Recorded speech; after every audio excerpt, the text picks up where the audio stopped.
안녕하세요. 아리자입니다. 에어팟 프로 3 출시일과 같은 날에 삼성도 우리나라에 버즈 3 FE를 조용히 출시했죠. 에어팟과 아이폰 에어 리뷰를 우선시하다 보니까 버즈 3 FE 리뷰는 살짝 늦어졌습니다. 에어팟 프로 3와 버즈 3 프로 비교 리뷰는 지금 밀린 리뷰가 너무 많아서 아마 힘들 것 같고요. 대신에 오늘 리뷰에서 측정 데이터와 소리 녹음은 같이 비교한 다음에 리뷰 맨 마지막에 따로 요약해 드리겠습니다. 버즈 3 FE 리뷰는 가장 먼저 말씀드려야 할 중요한 포인트가 하나 있는데요. 제가 삼성 무선 이어폰을 리뷰하면서 이번에 세 번째로 또 하루 만에 급성 웨이도염이 터졌습니다. 제가 갤럭시 1 프로를 시작으로 무광 마감이 적용된 삼성 이어폰만 썼다 하면 그냥 예외가 없네요. 참고로 저는 음향 리뷰어로서 귀가 생명이라서 평소에 여러분들의 상상 이상으로 귀를 철저하게 관리합니다. 이어폰도 매번 알코올 솜으로 박박 닦아서서 위생 관리 문제는 절대 아니라고 강조드리고요. 제가 어릴 때 복숭아 껍질이 피부에 닿으면 그 자리에 즉시 두드러기가 도는 알러지가 있었습니다. 삼성 이어폰 본체나 이어팁의 복숭아 같은 촉감이 그 알러지를 다시 활성화시키는 게 아닌가 싶네요. 그래서 제 경우는 삼성 이어폰과 제 체질이 궁합이 안 맞는 문제로 보이니까 참고로만 알아두시고요. 저처럼 기존의 삼성의 무광마감 이어폰을 쓰다가 귀에 염증이 생겼던 분들은 일단 조심할 필요가 있겠네요. 참고로 제가 다른 버즈 3 시리즈와 에어팟은 딱히 문제가 생긴 적이 없었습니다. 애플이 이어폰에 특수한 표면 처리 없이 그냥 유광으로 마감하는 이유가 이런 데 있지 않나 싶네요. 성능에 대해 알아보기 전에 디자인은 버즈 3 프로와의 차이점들만 간단히 비교해 보죠. 일단 케이스와 유닛 디자인은 기본 결은 같은데요. 디자인이 미묘하게 달라서 케이스 호환은 안 됩니다. 유닛은 막대기가 전체적으로 좀 두꺼워져서 모양이 미묘하게 둔해졌고요. 알러지 반응의 원인으로 추정되는 보들보들한 무광 마감이 느낌은 고급지기는 합니다. 그래서 삼성이 자꾸 이걸 포기를 못하는 것 같은데 이제는 좀 포기해줬으면 좋겠네요. 이어팁은 구조를 매번 안 바꾸면 안 되는 규정이라도 있는 건지 또 바뀌었습니다. 이어폰 헤드도 미묘하게 커져서 이어팁을 최대한 짧게 만들 필요가 있었던 것 같네요. 다만 같은 이어팁 사이즈라도 이어폰 바디가 귀 안쪽으로 많이 들어와서 착용감이 확실히 불편합니다. 특히 S 사이즈는 이어팁이 아니라 이어폰 바디로 귀를 틀어막는 느낌이라서 과연 맞는 분이 계실까 싶네요. 원래 쓰던 이어팁 사이즈가 정착용이 안 되는 분들은 한 사이즈 올려서 써보세요. 이제 본격적으로 성능 테스트 결과를 설명드릴게요. 노이즈 캔슬링 성능은 일단 버즈 2 프로 밑으로 구형 모델들보다는 전부 앞섭니다. 이 아래에 있는 구형 모델을 아직도 쓰고 계신 분들은 저렴하게 업그레이드 할 만하죠. 물리적 차음성까지 포함한 전 대역 차음성은 오히려 살짝 낮은 편인데요. 그만큼 노이즈 캔슬링 신호 처리 성능 자체가 좋다는 뜻입니다. 하드웨어가 너프됐더라도 버즈 3 프로의 설계 노하우를 그대로 이어받은 덕분이죠. 사실 버즈 3 FE가 차음성이 잘 나오는 이유가 일단 물리적인 차음성 자체가 좋습니다. 이어팁이 짧으면서 바디에 밀착되는 구조 자체가 소음을 물리적으로 차단하는 효과가 있죠. 물론 그렇다고 해도 상위 모델만큼의 노캔 성능은 절대 안 나오고요. 더 좋은 차음성을 위해서 추가로 투자할 용기가 있는 분들은 프로로 가시면 됩니다. 또 버즈 3 FE가 구조적 특성상 이어팁 사이즈가 커질수록 유닛과 틈이 벌어져서 차음성이 특히 많이 저하되네요. 착용감 무시하고 이어폰을 최대한 밀어 넣으면 차음성이 높아지기는 한데 실사용은 불가능한 조건이고요. 평균적으로 기대할 수 있는 차음성은 딱 이 중간 정도네요. 노이즈 캔슬링은 적응형 기술을 뺀 대신에 5단계 수동 조절을 지원합니다. 사실 항상 일정한 차음성을 원하는 분들도 많아서 꼭 이게 단점은 아니고요. 심지어는 노캔 강도를 수동으로 줄여서 충격음 순간 중폭을 미리 줄일 수 있는 장점이 있죠. 물론 적응형 노캔이 없으면 최대 성능이 떨어지고 배터리 소모도 더 심해지는 단점이 있습니다.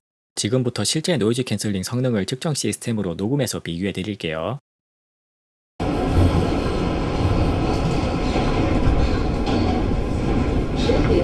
J3 Metro. Transfer is available to the A, B, and R train.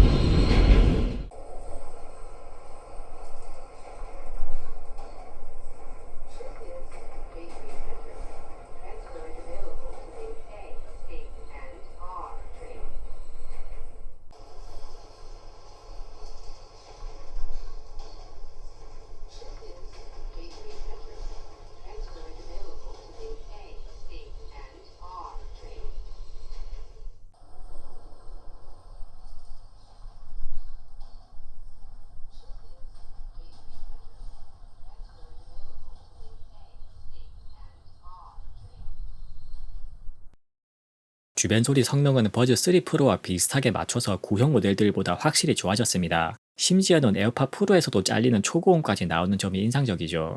주변 소리 듣기도 자동 조절 기능이 빠진 대신에 5단계 수동 조절을 지원하는데요. 단계별 차이가 1dB밖에 안 돼서 주변 소리를 많이 낮추고 싶은 분들께는 좀 아쉬울 겁니다. 또 주변 소리에서 화이트 노이즈가 상당히 높아진 약점도 있네요. 물리적인 차음성이 높아지면서도 주변 소리 성능을 높게 맞추느라 마이크 외부 중폭이 많이 걸립니다. 대신에 노이즈 캔슬링은 차음성이 낮은 만큼 화이트 노이즈도 살짝 더 낮네요. 외부 마이크의 바람 소리를 줄여주는 윈드 디플렉터는 버즈 3 프로와 같은 설계고요. 바람 소리를 자동으로 적극적으로 억제해서 바람 소리는 의외로 적습니다. 노이즈 캔슬링 모드에서도 바람 소리가 거의 안 들릴 정도로 낮아지네요. 지금부터 실제 주변 소리 성능을 측정 시스템으로 녹음해서 비교해 드리겠습니다.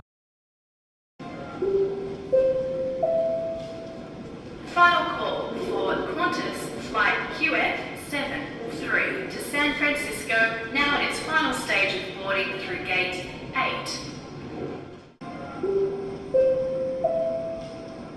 Final call for Qantas flight QF743 to San Francisco, now in its final stage of boarding through gate 8.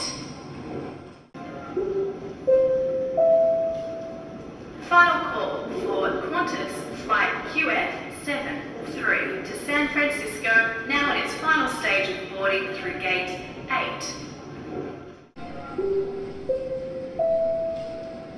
Final call for Qantas flight QF743 to San Francisco, now in its final stage of boarding through gate 8. 이제 연결성과 통화 품질에 대해 살펴보죠. 버즈 3 프로와 비교하면 SSC 고해상도 모드와 LE 오디오가 빠졌는데요. 이런 요소들은 사실 대다수의 일반인 분들께는 없어도 그만입니다. 딜레이는 기본적으로 버즈 3 프로보다 50ms 정도 줄었고요. 일부 갤럭시 폰에서만 쓸 수 있는 게임 모드에서는 버즈 3 프로와 비슷하게 맞춰집니다. 무선 신호 강도는 갤럭시 버즈가 신제품이 나올 때마다 점점 강해지는 경향을 보이네요. 끊김에 민감하신 분들께는 좋은 선택입니다.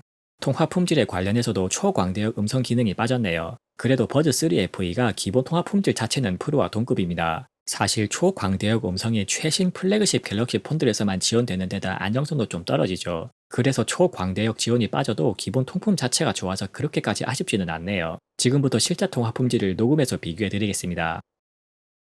갤럭시 버즈 3 FE 마이크 음질 테스트입니다. 하나 둘 셋. 갤럭시 버즈 3 프로 마이크 음질 테스트입니다. 하나 둘 셋. 에어팟 프로 3 마이크 음질 테스트입니다. 하나 둘 셋. 갤럭시 버즈 3 FE 마이크 음질 테스트입니다. 하나 둘 셋. 갤럭시 버즈 3 프로 마이크 음질 테스트입니다. 하나 둘 셋. 에어팟 프로 3 마이크 음질 테스트입니다. 하나 둘 셋.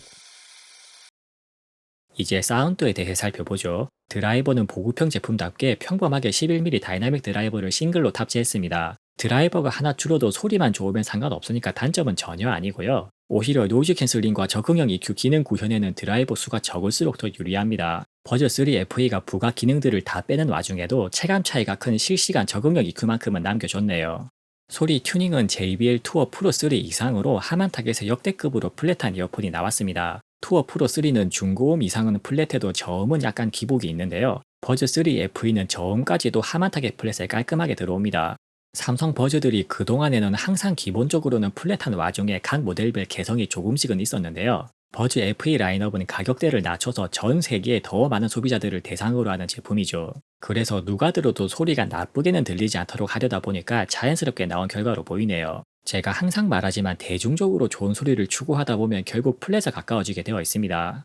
물론 이런 소리가 너무 심심하고 지루해서 오히려 마음에 안 드는 분들도 계시겠죠. 그런 분들은 버즈 3 프로나 다른 모델들을 취향 따라 골라보세요. 저도 사실 삼성 버즈 중에서는 아직도 버즈 2 프로가 제 원픽입니다. 한편으로 극저음은 버즈 3 프로와 완전히 반대네요. 버즈 3 프로는 20Hz 아래를 의도적으로 잘라버린 상당히 특이한 케이스인데요. 버즈 3 FE는 반대로 극저음을 꽤 올려놨네요. 이 점은 소음 제어 설정을 바꿔도 소리가 비슷하게 들리도록 의도한 세팅으로 보입니다. 사실 버즈 3 FE는 소음 제어 모드를 끄면 하만 타깃 기준으로 플랫하면서도 웜 틸트 성향이고요. 보통은 소음 제어 기능을 껐을 때가 원래 제품이 의도한 소리에 가장 가깝다고 보면 됩니다. 소음 제어 기능을 켜면 성능 최적화 문제 때문에 소리가 의도치 않게 바뀌는 부분이 생기죠. 그래서 버즈 3 FE는 낮아진 저음을 극저음으로 보상해서 체감 밸런스를 최대한 유지하려고 한 의도가 느껴지네요. 버즈 3 FE가 20Hz까지만 보면 그냥 플랫처럼 보여도 실제 느낌은 웜 틸트가 맞고요. 극저음 성분이 음원에는 없더라도 진동판의 최대 진폭과 연관이 있어서 차이가 분명히 큽니다. 버즈 3 프로와 같이 비교 청음해보면 극저음에 의한 전체적인 소리 차이가 확실하게 느껴지네요. 서브우퍼로 때리는 듯한 묵직한 초저음을 선호하시면 버즈 3 FE가 취향에 맞으실 거고요. 오래 써도 이하 배적은 편안함을 선호하시면 버즈 3 프로가 확실히 더 좋습니다. 제가 또 항상 강조하지만 이래서 무선 이어폰은 20Hz 아래까지 확인해 봐야 되죠. 음질적으로는 고저파 외율에서 역시 싱글 드라이버의 장점이 드러납니다. 투웨이 드라이버에는 버즈 3 프로보다 중고음 왜곡이 확실히 잘 억제되죠. 물론 둘 다 전체적으로는 청감상 마지노선인 1%보다 한참 아래라서 왜곡은 전혀 들리지 않습니다. 최대 출력은 수치적으로는 살짝 낮은데 실제로 쓸 때 유의미한 차이는 아니고요. 소리가 새는 누움은 버즈 3 프로보다 살짝 더 많지만 심한 건 아니네요. 물리적인 차음속의 높은 설계에 비해서는 좀 의외의 결과입니다. 지금부터 실제 소리를 측정 시스템으로 녹음해서 비교해 드릴게요.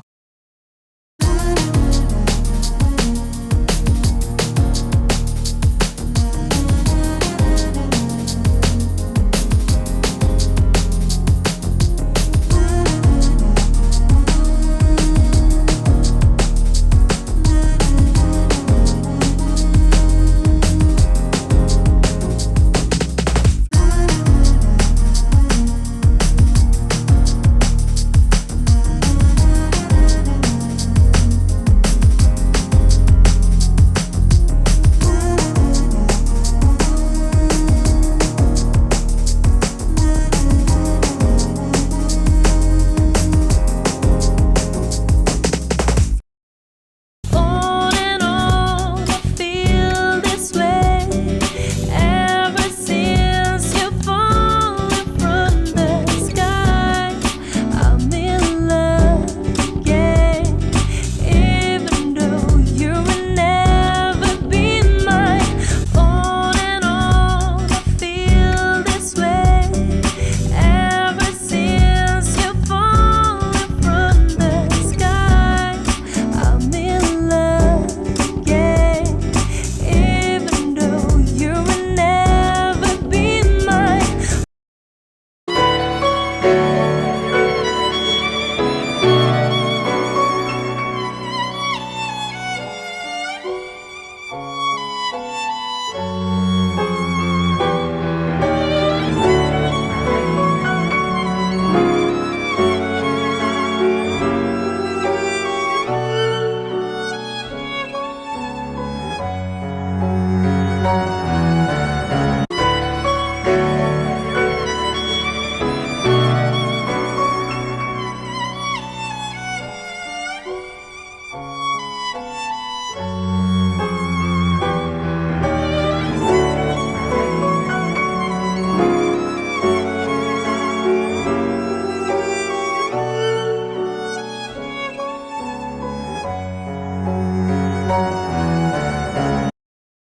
마지막으로 이퀄라이저와 공간 음향에 대해 살펴보죠. EQ 프리셋은 측정 데이터만 잠깐 보여드릴 테니 참고하시고요. 추천 EQ는 노캔을 켰을 때 과도한 극저음을 상대적으로 줄이는 세팅입니다. 극저음 자체는 EQ로 조절할 수 없기 때문에 나머지 대역을 전부 다 올렸죠. EQ를 위로 많이 올려도 소리가 안 깨지는 이어폰들은 이런 꼼수를 쓸 수 있습니다. 덕분에 전체적인 출력도 볼륨 2칸 가까이 더 높아지죠. 물론 그냥 무지성으로 올리기만 한 건 아니고 세세한 조정도 추가했는데요. 만약에 원래 소리가 딱 좋은데 극저음만 부담인 분들은 그냥 전부 같은 값으로 올리면 됩니다. 360 오디오는 지원은 하는데 헤드 트래킹이 빠진 차이가 있네요. 헤드 트래킹도 사실 안 쓰는 분들이 더 많아서 이것도 크게 아쉽지는 않습니다. 리뷰 마지막으로 DSP를 적용한 실제 소리를 녹음해서 들려드릴게요.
지금까지 갤럭시 버즈 3 FE에 대해 자세히 살펴봤습니다. 일단 웨이도염 이슈를 빼고 보자면 착용감 이외에는 가격 대비 기대 이상의 완성도이긴 한데요. 제가 쭉 설명했듯이 하위 모델이라고 뺄만한 기능은 일부러 다 찾아서 뺀 것처럼 느껴져서 심리적으로는 좀 짜치네요. 그래도 버즈 3 프로 대비 출시 가격을 절반으로 확 내렸으니까 충분히 납득은 되죠. 정가 기준으로 비교하면 가성비로는 상당히 좋은 이어폰인 건 맞습니다. 다만 우리나라에서 삼성 이어폰 가격이 항상 빛의 속도로 떡락하는 약점이 있죠. 버즈 3 프로가 이미 FE 전과와 비슷한 가격에 종종 팔리고 있습니다. 같은 가격이면 사실 FE를 선택할 이유가 소리 취향 차이 말고는 없죠. 물론 버즈 FE 라인업은 애초에 인도 같은 가격에 민감한 신흥 시장을 겨냥한 전략 모델입니다. 그래서 우리나라 기준으로 FE 라인업을 실질 가성비로 까는 건 좀 억가가 될 수 있고요. 급하지 않으신 분들은 버즈 3 FE도 가격이 충분히 떨어진 뒤에 산다는 옵션이 있죠. 아마 한두 달만 지나도 당근에서 10만원 언더로 미개공 신품을 살 수 있을 겁니다. 그렇게 가격 안정화까지 감안하면 괜히 정가 가지고 깔 필요는 없겠죠. 오늘 영상의 번외로 에어팟 프로 3를 잠깐 비교 정리해 드릴게요. 차음성과 기능성 같은 전체적인 완성도는 버즈 3 프로보다 신제품인 만큼 더 좋기는 한데요. 소리 튜닝과 통합 품질은 버즈 3 프로는커녕 FE보다도 더 떨어지는 것 같습니다. 통품은 아무리 그동안 펌웨어를 잘 깎았어도 3년 전 칩셋을 그대로 쓰는 한계로 보이고요. 소리는 에어팟 3 프로도 나쁜 건 아닌데 버즈 3 시리즈와 굳이 비교하자면 소리를 듣는 즐거움이 덜하네요. 물론 소음 제어 성능을 우선시하면 소리는 좀 희생할 수밖에 없는 반비례 관계이기는 합니다. 그럼에도 소비자들이 소리보다 차음성에 훨씬 민감하기 때문에 정답은 이미 나와있죠. 삼성이 플래그십 신제품으로 애플을 겨우 따라잡으면 애플이 금방 다시 앞서가는 구도가 이번에도 반복됐습니다. 애플이 이미 은하계 최강 이어폰 다 만들어 놓고 다른 회사들 수준 보면서 조금씩만 푼다는 게 진짜 농담이 아니다 싶네요. 이상 아르지나스입니다. 영상이 유익하셨다면 구독, 좋아요, 하이퍼로 많은 응원 부탁드립니다. 감사합니다.